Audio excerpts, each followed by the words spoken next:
चलिए अब हम लोग पढ़ते हैं, मानव में पोषण पढ़ते हैं। ठीक है, तो प्यारे बच्चों ध्यान से आप लोग वीडियो देखिएगा और एक एक पॉइंट को जो है देखिएगा, मिस मत कीजिएगा। ठीक है, बहुत सारे क्वेश्चन ऐसे इसमें बनेंगे जो आपके एग्जाम के लिए इम्पोर्टेंट है। चलिए सबसे पहला जानते हैं कि देखिए हमारे शरीर में जो भी ऑर्गन्स है उनका बनावट है, ठीक है, सबका कुछ ना कुछ काम होता है।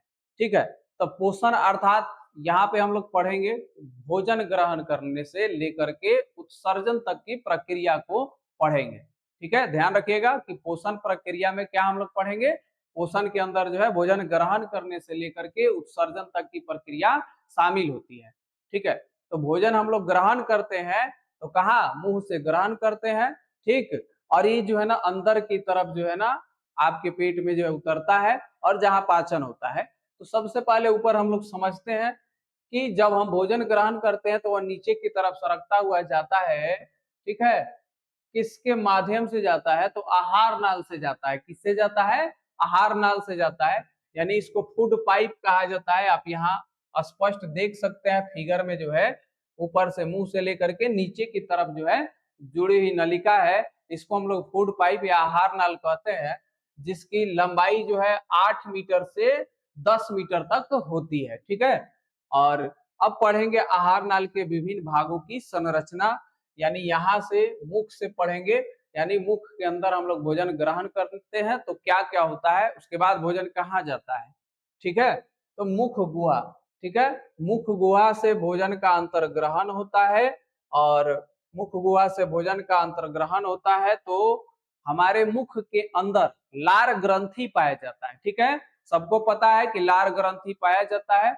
ठीक है, और उस लार ग्रंथि से लार जो स्रावित होता है या लाला रस भी बोलते हैं, जिसमें एंजाइम पाए जाते हैं, और वह एंजाइम जो है क्या करता है, भोजन पे क्रिया करके उसे जो है विखंडित करता है, शर्करा में बदल देता है।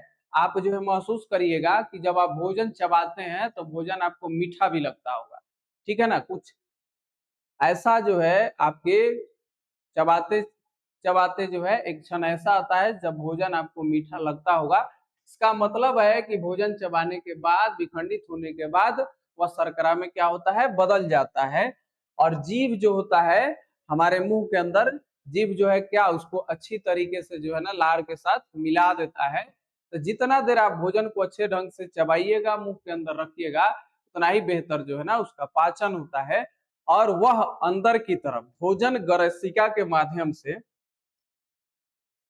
देखिए भोजन ग्रसिका या ग्रास नली से जो है क्या होता है, ग्रसिका से भोजन नीचे की तरफ जो है सरकता हुआ अमाशय में पहुंच जाता है, यानी पेट में जो है पहुंच जाता है। ठीक है, अमाशय में हमारा जो है भोजन पहुंचता है, उसके बाद जो क्रिया होती है आगे की हम लोग पढ़ेंगे।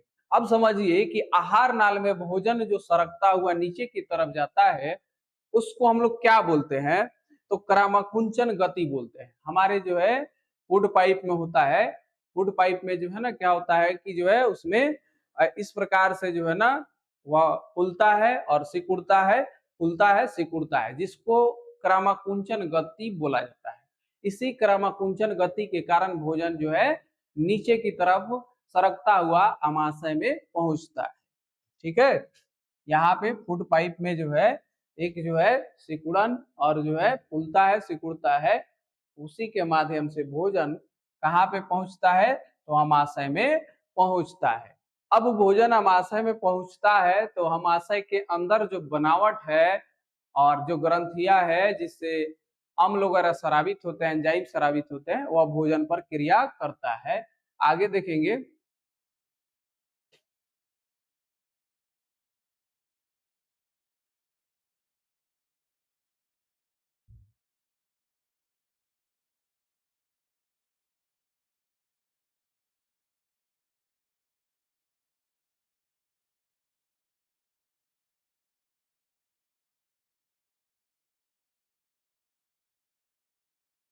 चलिए अब जो है भोजन अमाशय में पहुंच चुका है। अब इसके बाद अमाशय में भोजन पर कौन कौन सी क्रिया होती है, कैसे भोजन पचता है, उसके बारे में जानते हैं। देखिए अमाशय में क्या होता है, पाचन कार्य जो है अमाशय की भित्ति में उपस्थित जठर ग्रंथियों के द्वारा संपन्न होते हैं। हमारे अमाशय में जठर ग्रंथियां पाई जाती है, जिससे हाइड्रोक्लोरिक अम्ल स्रावित होता है और साथ ही प्रोटीन पाचक एंजाइम पेप्सिन भी सक्रिय होता है तथा श्लेष्मा या इसको म्यूकस बोलते हैं, ये म्यूकस का भी स्राव यहाँ से होता है। जो यहाँ पर हाइड्रोक्लोरिक अम्ल होता है वह भोजन को क्या करता है, अम्लीय माध्यम में बदल देता है और यहाँ पर पेप्सिन जो होता है सक्रिय हो जाता है और प्रोटीन पर क्रिया करके पचाने का कार्य करता है। श्लेष्मा का कार्य क्या होता है, यानी म्यूकस का कार्य क्या होता है, तो अम्ल से हमारी आंतों की सुरक्षा करना इसका काम होता है। नहीं तो हाइड्रोक्लोरिक अम्ल के कारण क्या हो जाएगा, हमारे आंत की क्षति हो सकती है। ठीक है, हाइड्रोक्लोरिक अम्ल जो है ना भोजन के साथ आने वाले जीवाणुओं को नष्ट करने का भी कार्य करता है। ये सभी सवाल ऑब्जेक्टिव में आता है। ठीक है, हाइड्रोक्लोरिक अम्ल जो है पेप्सिन को सक्रिय करता है, ये सब ऑब्जेक्टिव के लिए है। करा है समान परिस्थितियों में श्लेष्मा अमाशय के आंतरिक स्तर की अम्ल से जो है ना रक्षा करता है। अब उसके बाद है कि इसमें आप देख सकते हैं आग की तरह जो धधक रहा है, ये अम्ल जो है अम्ल के कारण होता है और यही आग जो है अगर नहीं धधके नहीं जले आपके पेट के अंदर जो है तो भोजन का पाचन नहीं होता है। ठीक है, भोजन का पाचन सही से नहीं हो पाएगा। देखिए जैसे कि हम लोग भोजन करते हैं, भोजन के जस्ट बाद ज्यादा पानी पी लेते हैं तो इस आग को पानी जो है शांत कर देता है, जिससे आपका भोजन नहीं पच पाता है ढंग से।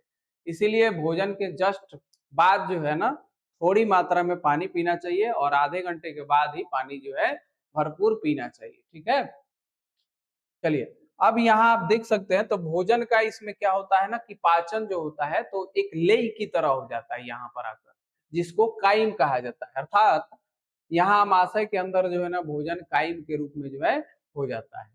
ठीक है, अब आगे देखते हैं।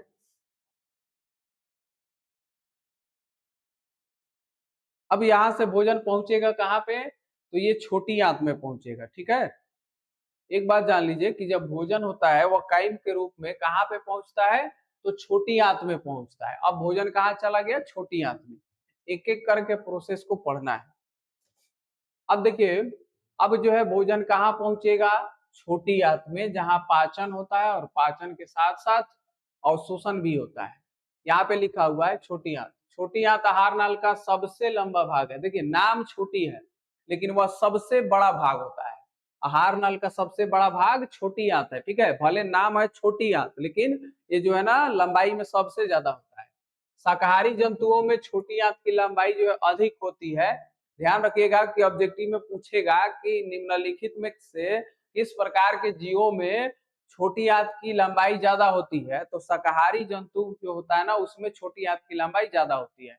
रीजन क्या है, तो घास फूस जो खाता है ना तो उसमें सेलुलोज नाम का जो है ना प्रोटीन पाया जाता है। सेलुलोज जो पाया जाता है उसका पाचन जल्दी नहीं हो पाता है, तो जल्द सेलुलोज के पाचन के लिए जो है ना छोटी आंत की लंबाई उसमें ज्यादा होती है, ताकि उसका भोजन का पाचन ठीक से हो पाए। जबकि मांसाहारी जंतुओं में छोटी आंत की लंबाई कम होती है, क्योंकि मांसाहारी भोजन जो है ना ये जो है यहाँ पर जल्दी से पच जाता है। छोटी आंत में भोजन का पाचन पित्त, अग्नाशयी रस तथा आंत रस की क्रिया से होता है। देखिए छोटी आंत में जो है भोजन का पाचन किसके सहायता से, तो यहाँ पे पित्त, अग्नाशयी रस और आंत रस की सहायता से जो है होती है। पाचित भोजन को आंत की भित्ति अवशोषित कर लेती है। यहीं पे भोजन का जो है जो पचा हुआ भोजन होता है उसको अवशोषित करने का काम करता है। बिना पचा भोजन कहाँ पे चला जाता है, बृहदांत में यानी बड़ी आंत में। अब छोटी आंत में जो भोजन नहीं पचा वो कहाँ चला जाएगा, बड़ी आंत में चला जाएगा। बड़ी आंत में जाता है जहां अधिसंख्य दीर्घ रोम, ठीक है, उंगलीनुमा प्रवर्ध निकले होते हैं।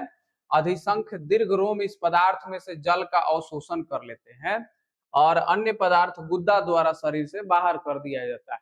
यानी छोटी आंत में समझिए पाचित भोजन का अवशोषण हुआ और बड़ी आंत में क्या होता है कि वहां पर जो है ना दीर्घ जो रोम होता है उसके माध्यम से जल का अवशोषण कर लिया जाता है। बाकी जो अपाचित भोजन है उसको गुदा द्वारा शरीर से बाहर निकाल दिया जाता है, अर्थात उत्सर्जित कर दिया जाता है। और आगे देखिए,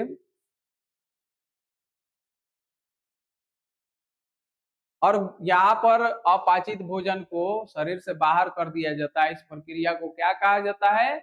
उत्सर्जन कहा जाता है। ठीक है, तो आज की इस वीडियो में हम लोग इतना ही पढ़े और अगले वीडियो में अगला टॉपिक कवर किया जाएगा। तो वीडियो अच्छा लगा हो तो बढ़िया सा एक कमेंट करिएगा, अपने दोस्तों तक शेयर कर दीजिएगा, लाइक कर दीजिएगा, चैनल पे नए होंगे तो सब्सक्राइब करिएगा और आपसे सपोर्ट की अपेक्षा रहेगा। आशा करते हैं आप सपोर्ट करेंगे हमें। जय हिंद, वंदे मातरम। फिर मिलते हैं अगले वीडियो में।